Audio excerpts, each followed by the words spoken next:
But it must be observed that two things are required for providence: an arrangement and the execution of an order.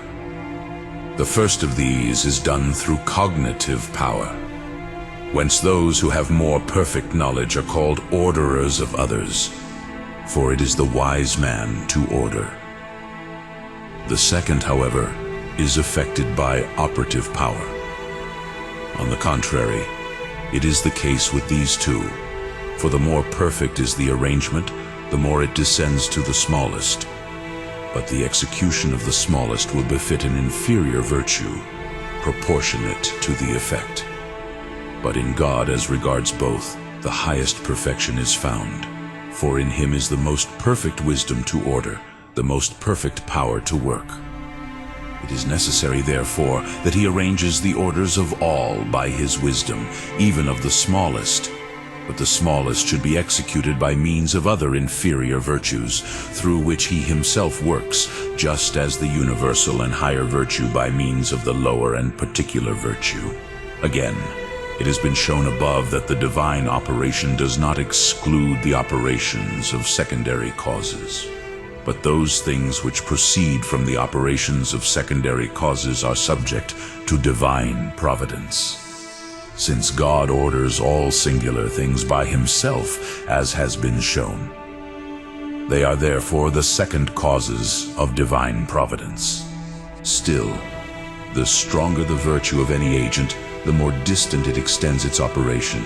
Just as fire, the greater it is, heats the more distant it is. But this does not happen in an agent who does not act through a medium, because whatever he acts in is next to himself. Therefore, since the power of divine providence is the greatest, it must bring about its ultimate operation by some means. Further, it belongs to the dignity of a ruler that he should have many ministers and various executors of his government. For the more profound and greater his dominion will be shown, the more many are subject to him in different degrees. But no dignity of any ruler is comparable to the dignity of the divine government. It is fitting, therefore, that the execution of divine providence should take place through different levels of agents. In addition, the convenience of order shows the perfection of providence, since order is the proper effect of providence.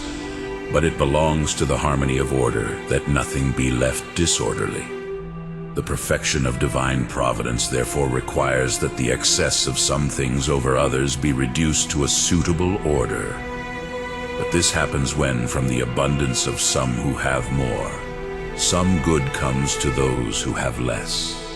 Since then, the perfection of the universe requires that some partake of the divine goodness more abundantly than others, as has been shown above.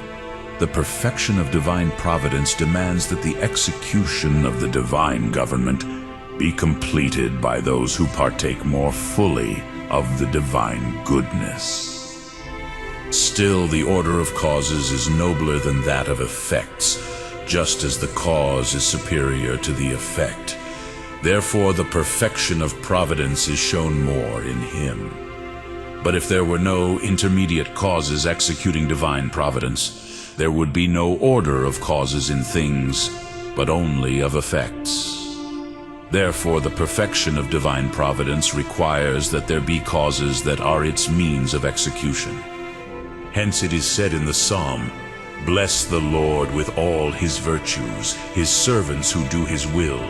And elsewhere, "Fire, hail, snow, the spirits of storms which do his word."